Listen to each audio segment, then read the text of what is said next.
Welcome to the Warframe Weapon Encyclopedia, where today we're checking out the Nikana Prime. Now, since this is a primed weapon, the only way to get it is to assemble it from its primed parts, which you can either get yourself by opening specific relics or by buying the parts from other players. But since relics are rotated in and out of the game quite frequently, I will just leave a link to the official Nikana Prime Wikipedia website in the video description so you can check it out and see which relics you want to go for. The Nikana Prime is a Mastery Rank 12 Nikana, surprisingly enough, that does almost pure slash damage. There is only a little bit of impact and puncture on it. It also comes with a very good 28% crit chance, an above average 2.4 times crit multiplier, and a very solid status chance of 28%, and on top of that it has good attack speed of 1.08, an average range of 2.5. This is a pretty big upgrade over the standard Nikana. It's a little bit faster, it has substantially more crit and status, and the damage is much higher as well. When it comes to the build, you have two options here. You can either go light, which is what I prefer, or heavy, which is good as well, because Nikanas come with a force slash proc on their heavy attacks. For a relatively basic heavy build, you want to slap in Amalgam Organ Chatter for crit damage and wind-up speed, Spring-Loaded Blade to utilize the deep polarity the weapon comes with and get some extra range, then we put in Killing Blow for heavy attack damage and wind-up speed, Corrupt Charge for some base combo, which is followed by Vicious Frost and Virulent Scourge, so the weapon can provide its own Vado damage, and we top it off with Sacrificial Pressure for damage and Sacrificial Steel for crit.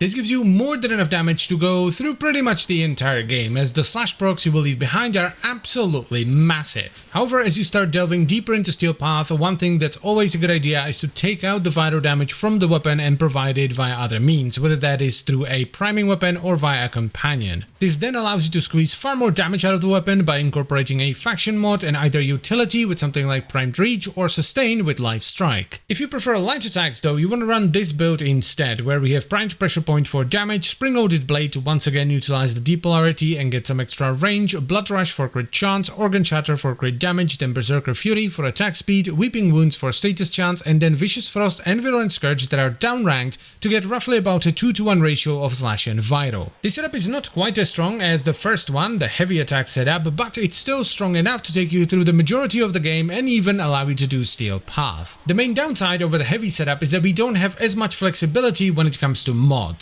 All you can really do to push your damage further is take out Spring-Loaded Blade so you lose the extra range and replace that with a faction mod. The Nikana Prime is an absolutely fantastic weapon regardless of whether you go light or heavy on it. It's really strong and the stances are very fun as well. It is straight up the best Nikana in the game. The only other Nikana that comes even close is the Siam, which does do more damage, but it unfortunately does not have a forced slash proc on its heavy attack. So I would highly recommend you try out the Nikana Prime. It is an absolute beast of a weapon. And that is pretty much it for the video, so I thank you very much for watching. As always guys, I hope you've enjoyed the video and found it helpful, and I will see you next time.